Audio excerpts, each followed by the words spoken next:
Une journée pour mettre en lumière les contributions des migrants dans le développement socio-économique à travers le monde.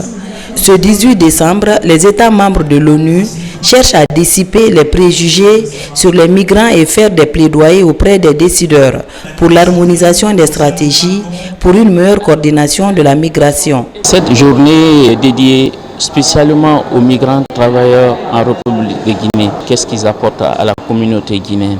C'est-à-dire le modèle des étrangers qui travaillent ici. C'est le jour où on exprime ce qu'on ressent réellement par rapport aux migrants.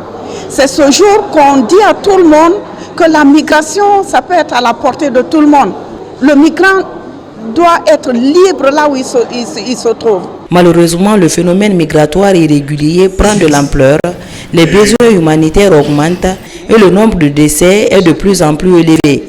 Le combat des partenaires et gouvernements est de promouvoir une migration sécurisée et officielle. Nous sommes tous d'ores et déjà convaincus que la migration est un levier important de développement, tant pour les pays de départ que pour les pays d'accueil. Elle est source d'enrichissement de nos communautés à travers des brassages culturels, mais cependant, elle peut être également confrontée à des obstacles importants, notamment la discrimination, l'absence de protection juridique et bien d'autres maux.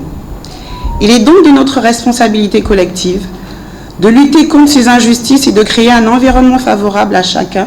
Ces mouvements migratoires sont un défi, mais aussi une opportunité.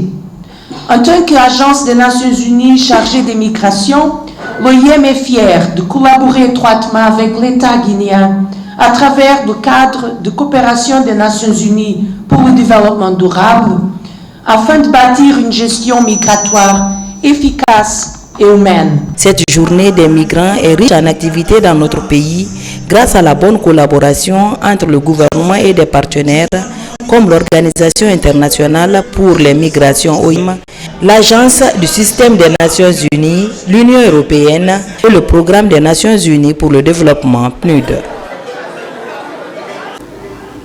Au même moment, le Japon accompagne la Guinée dans le cadre de l'organisation des prochaines élections libres et transparentes d'une valeur estimée à près d'1,8 million américains. L'initiative s'inscrit dans le cadre du projet d'appui à la transition, un projet élaboré par les autorités guinéennes et le Programme des Nations Unies pour le développement.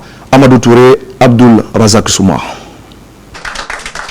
Le gouvernement japonais offre de matériel électoral à la Guinée à travers la direction des affaires politiques et de l'administration électorale. La démarche s'inscrit dans le projet d'appui à la transition mis en œuvre par le PNUD, le Conseil national de la transition CNT et le ministère de l'administration du territoire et de la décentralisation.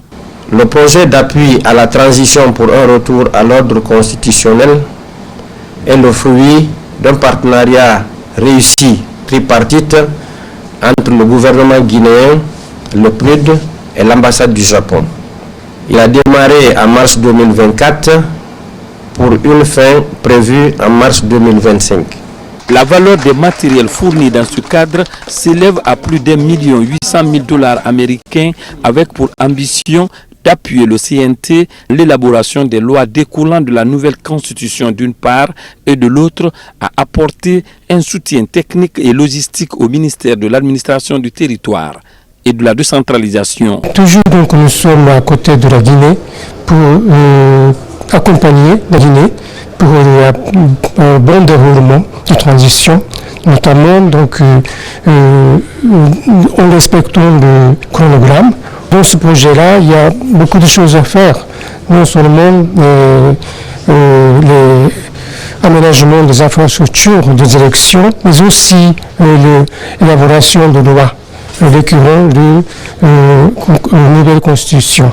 Ces équipements sont destinés à nos cadres déconcentrés de la Direction nationale des affaires politiques et de l'administration électorale, au niveau préfectoral et au niveau communal. Et c'est le lieu de remercier les partenaires techniques, financiers.